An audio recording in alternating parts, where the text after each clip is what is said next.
Hello and welcome to the Brutal Iron Gym podcast, where our goal is to cut through the BS and deliver the brutal truth about topics related to health and happiness. So today's topic is trainer education, and the title is The Blessing of Bad Genetics.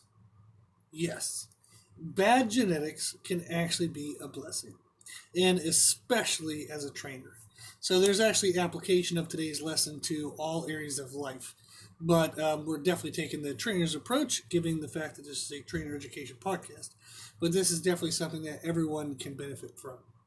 So the blessing of bad genetics is kind of a play on words from the phrase, the curse of good genetics. So there was a member of the gym came in recently, and they were talking to me about some advice that they had heard about like squats and deadlifts and different like strength sport lifts. And they were discussing in a sense along the lines of who would make the best person to listen to. They were getting advice from people who were super strong, advice from people like they'd see on YouTube where it didn't look like they touched a weight a day in their life. So they were just kind of figuring out like, how do I find out who to listen to? And we've talked about this in a past podcast, but in general, it's kind of hard to know exactly who to listen to. There's definitely merit, 1,000,000%. And if somebody has done it before you, they probably know some good information. So if you have somebody who's really strong in squats, for example, they probably know a couple good things about squats. So you definitely want to pick their brain and get some advice. If somebody has six-pack abs, they might be a great person to find out how to get six-pack abs yourself. Okay? They probably know some good stuff because they already have it. But in regards to the curse of good genetics, what that refers to is for people with great genetics. So the example of the person who has maybe they have six-pack abs, but they've never not had them. So they were lean growing up in their, early childhood through teens. They were lean and muscular through their 20s and 30s. And maybe that's where they're at age-wise now, or maybe they're a little bit older, but they've never not been out of shape.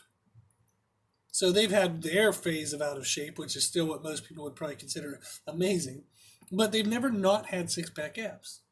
So therefore, there is going to be a difficulty for them in how to coach or teach or give advice towards how someone can obtain six-pack abs. The reason why is because they've always had them, they've never had to get them. So they don't know the journey of how to get there. They've always just been there. So there are tons and tons and tons of examples of people who give absolutely horrible advice on social media. And it would be somebody who has big arms, big chest, big muscles, their lean physique, six-pack abs, and they tell you to do these stupid-ass exercises that are absolutely a waste of time. They have horrible nutrition advice, and the reason why is because they're disconnected from the reality of someone having to get there versus someone who started there. So nutritionally, if you're already lean, you get away with a lot more, okay, than somebody who isn't naturally lean. You have to do something if you're not naturally lean. You have to do dietary efforts and disciplines and various aspects, like your journey, okay, from fat to fit, let's just say it that way, is going to be very different than someone who's just always been fit. So there is benefits to getting advice from people who have achieved what you want to achieve. But if they've never not had it, if they just started there, if they had good genetics right away, then there's going to be some limitations to the advice that they can give. So that's what the curse of good genetics kind of refers to. Everything came natural, everything kind of worked. So it's hard for them to know how to get others to move naturally if they've never not moved naturally. They don't know how it feels to move incorrectly or to struggle. Okay? You have somebody who, again, like maybe what worked for them. So, I do this, this, and this for, a strong squat. Okay, but if you were already great at squats and anything you do just seems to work well for you, how would you give advice to somebody who isn't already good at squats? How do you give advice to somebody where certain movements don't work for them? Now, if there's somebody who says like, oh, every movement works for everybody, bullshit. No, it doesn't. There are different body lengths, there are different body types, there's different coordination levels, there's different mindsets. Every human being is slightly different, okay? Sometimes they're largely different, but there's at least a slight difference between human beings. So you have to find out what is the pathway for that person. Everybody might want to end at the same spot, okay? Bigger, stronger, faster. Look good naked. So all those fun goals. So everybody might want to end at the same spot, but not everybody's starting from the same spot. So everyone's journey is going to look a little different. So the idea of the blessing of bad genetics is that if you've had to struggle to achieve what you've achieved, then you will be better able to help someone else who will go through that same struggle. So if you have been from fat to fit, you will then be better able to help somebody else who needs to go from fat to fit. So sometimes bad genetics, okay, starting where we're not good at things, can actually be a big blessing because we have to learn how to overcome where we started, which is exactly what the other people who ask us for advice would have to do. Overcome from where they started. And as a trainer, that's extremely helpful. So if you can relate to the struggle, if you can relate to the pains, mental, emotional, physical, if you can relate to the process that they will have to go through, then you're going to be a much better trainer for that person. Okay? So the key is to embrace your journey, embrace your struggles. The process is what makes you a great trainer, not the end result. Just because someone has six-pack abs doesn't mean they're a great trainer. The process involved to getting six-pack abs, if you can do that, that makes you a great trainer. Make sense? So if you're already amazing at deadlifts, well, just because you are amazing at deadlifts doesn't mean you're a great trainer. But if you went from not amazing to amazing at deadlifts and you went through that process, that's going to make you a better trainer. So it's not the end result. It's how we all got there that will make you a better and better trainer. Okay? So I was thinking about this, and I've thought about this over the years for my own journey, is the people who know me now in where I live now is Rock Hill, South Carolina. And I'm 6 foot tall. Pretty much everybody's always known me as being like 260, 270, 280. And I'm not that fat, so I look okay. So I was joking with my girlfriend, who is now my fiance, which is the first freaking time I can say that in the podcast because I proposed to her yesterday. Freaking awesome. Yay, that sounds great. So I was talking with my fiance, and I was jokingly calling my stomach fabs because they're fat abs. So I was saying I'm fabulous. So the idea of that is, other than me being a goofball, is I don't have great abs, so they have some fat on them, but I'm not like that fat for being 280 pounds. But that is not where I started. So I grew up in a small town called Clymer, Pennsylvania, and I was actually grew up outside of Clymer. So Clymer is a town of one red light, and I grew up outside of that. So my where I grew up, the road was called Swamp Road. So I'm basically a hillbilly, but somehow I have all my teeth. So I grew up very skinny fat. So I was 6 foot tall, 165, pudgy as hell. You could grab rolls of fat around my belly at 165. So who knows what the hell my true weight would have been. Maybe 130, 140 at 6 foot tall. It'd be very, very, very thin, right? So over the years of working out and doing dietary efforts, training efforts, and I've now been lifting for 20 years, I've been able to add over 100 pounds of body weight to myself. So I've added 100 pounds of muscle tissue. Now, you could argue with some of that water and fat, yes, of course. But I am actually a leaner body fat percentage now at 280 than I was at 165.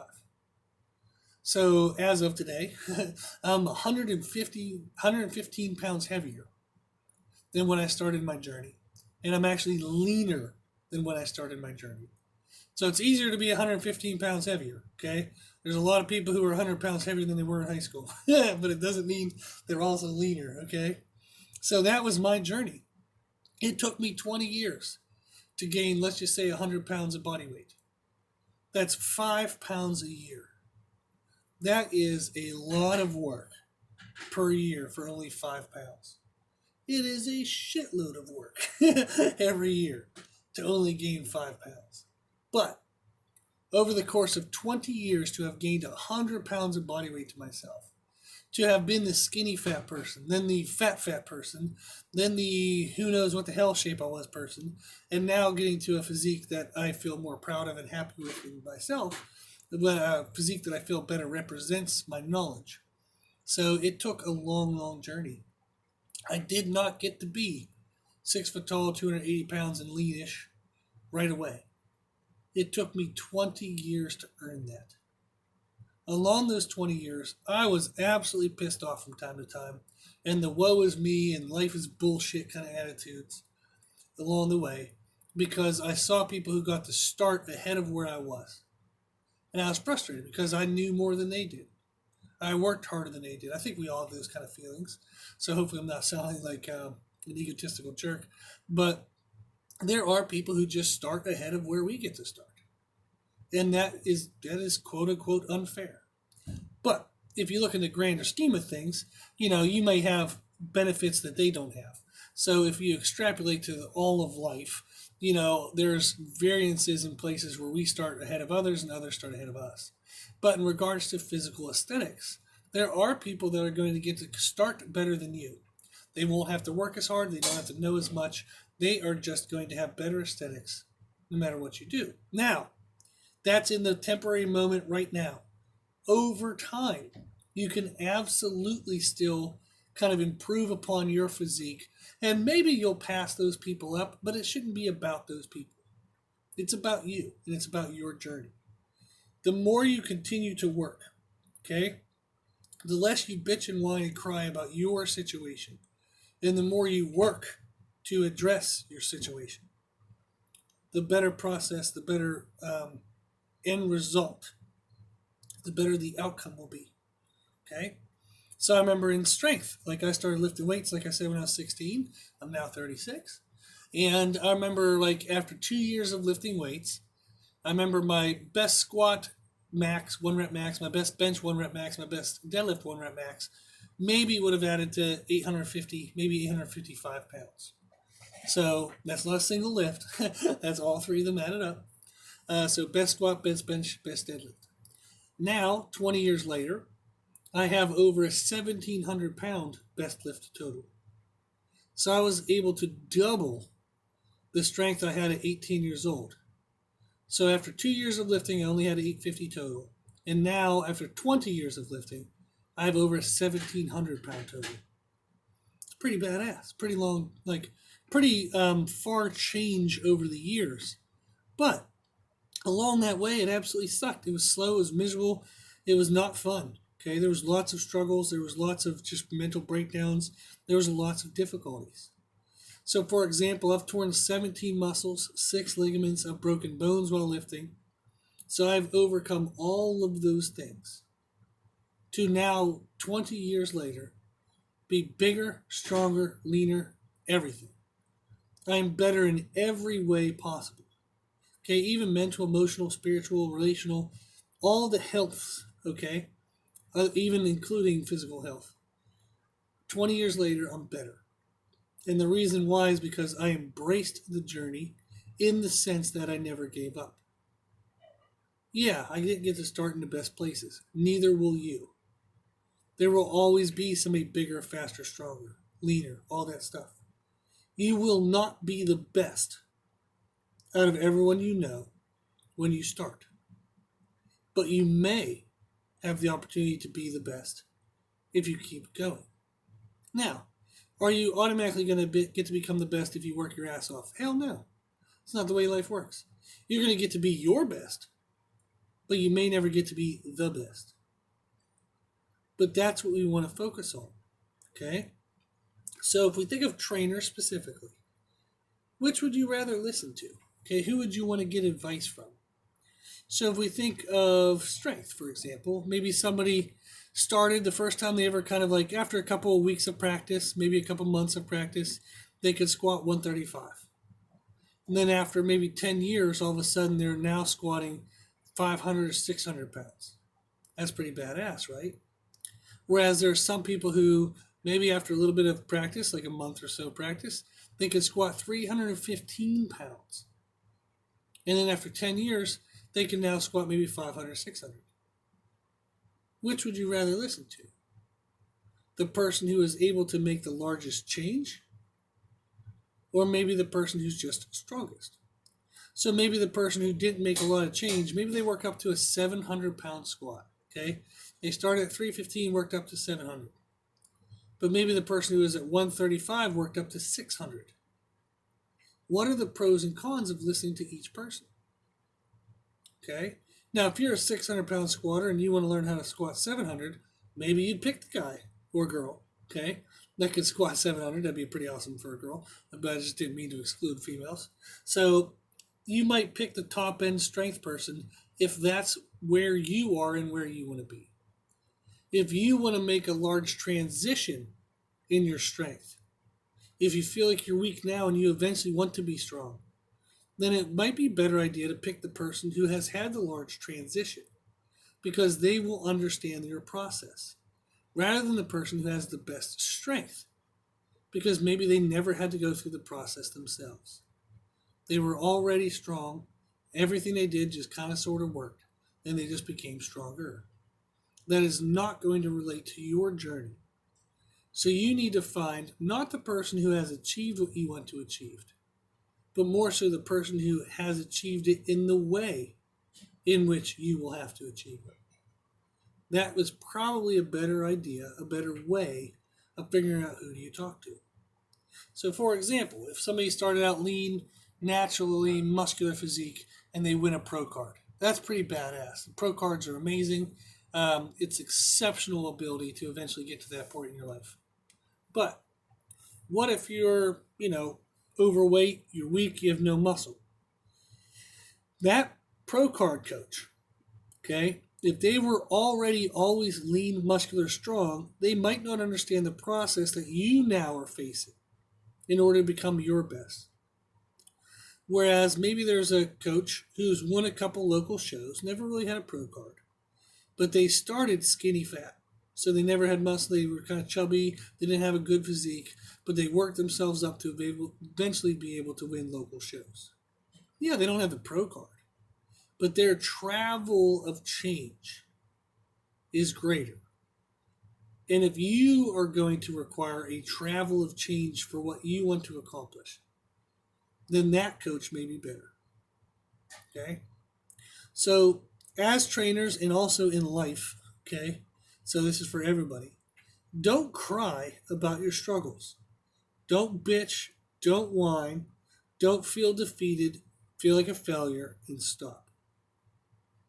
Don't cry about your struggles because with the right attitude, they can become your strengths. Okay? So for myself, this is a little bit about me, so hopefully I'm not sounding too jerkish. But like I said, I worked really freaking hard to double my total. So if there's someone who needs to go from a low to mediocre squat up to a pretty good squat, I know how to do that because that's the journey I've been on. Same thing for bench. So I've torn both my pecs, torn my rotator cuffs. So I've actually had shoulder surgery, and I can still take my bench. I've had to start over at the bar 3 times in my life, and I can still bench 430 pounds. So that isn't as good as the guy who can bench 500. But do I understand the process of somebody recovering from injury to become a better bencher, a great bencher? I'm not a great bencher at 430, but be able to become their best, okay, despite of injuries. Yes, I know how to do that because that's what I did. Whereas maybe the person who can bench 500 right away, they never had an injury in their life, so they won't know how to work around it. So what I'm getting to is your struggles, if you continue to work through them, they can become your strengths. We all love stories of people who overcome the odds and do great things. We feel inspired, we feel motivated, We're fired up and ready to go because of those stories. What I'm telling you is, be your own damn story. Okay? Rather than watching movies about other people, write your own damn movie. Write your own story. Be your own hero. Okay? Don't look to others on their greatness and say, man, I wish I could do that. Bullshit. If you look at others and see the great things you do, and that fires you up, don't wish for anything. Work for it. Write your own story. Develop your own strengths. Turn your struggles into your strengths. Become stronger. Become better. You can do it if you choose to do it. So embrace your journey. Let it strengthen you. And then, if you're a trainer, use what you've learned. Use your strength. And then help other people. Okay? So if you are in the process of your story and you are struggling and you are having a hard time finding motivation, email us. Our email is brutalironjim@gmail.com. We'll help you out. Okay? So don't get lost in your struggle. Find resources. Find a way to work through it and turn your struggles into your strengths. Okay? And we're happy to help. Our email is brutalironjim@gmail.com. Cool. If you like the podcast, please share it with family and friends. The more people we help, the happier the world will be. Also, if you like this information, you can find more from us on Instagram, Facebook, and Twitter at Brutal Iron Gym. And if you have any questions, feedback,